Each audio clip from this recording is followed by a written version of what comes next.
You know, the sport of outrigger canoeing is a lot about the ohana spirit. Is almost like everybody to come together, enjoy each other on the shoreline, and just have a great time together on the shoreline. But once we get out on the water, it's all about competition. And if we really push ourselves hard on the water, where we end up is where we end up. We've given it 110%. It is indeed a team sport. It's not just people out there randomly stroking. There is technique to it.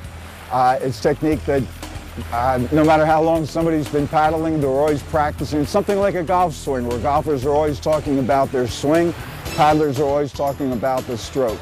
Really, it's about technique, and really just timing is really key when you're out on outrigger training. And before we jump in the canoe, I believe it's going to be a Lemans start, which means that all the boats are going to be lined up on the beach.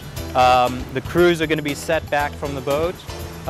They'll probably blow a gun, run, push the boat into the water, jump into the canoe as fast as you can. Big thing in the boat is remaining in sync with the rest of the paddlers, and making sure that you're paying a lot of attention to technique. A lot of people think that it's just a mindless repetition of the same motion over and over again, but it's very, very important to pay a lot of attention to what you're doing and try to maximize the efficiency of the stroke. As soon as you get into the boat, you want everybody to get their timing, get their drinking systems ready, and then the steersman will sort of know before we get in the canoes what line they're going to take, depending on the current, the winds, all the different atmospheres, and also try and keep clear of each other, because the biggest thing is you don't want to get tangled up at the start, otherwise you lose the whole fleet. You've got seat 1 who's really keeping the rhythm of the boat and the timing, and everybody kind of follows seat 1. And seat 2, if one person's off, it's really going to throw the whole boat off. So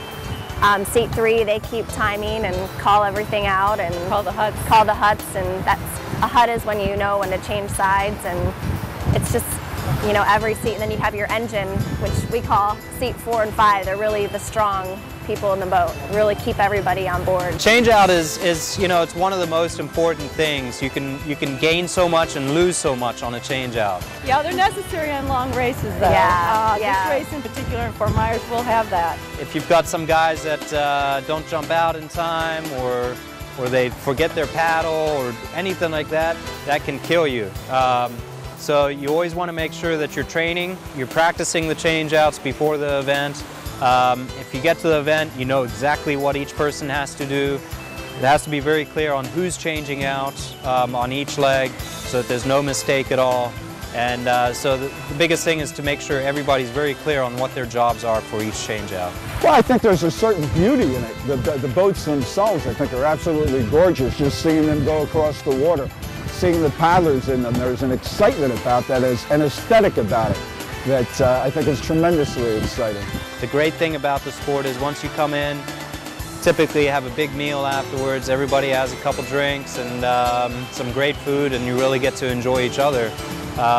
It's not a sport where you go out and you come back to the beach and you jump in your car and you take off. It's all about getting everybody together and really enjoying it. You'll see us in Fort Myers at the Ultimate Water Games. Yay!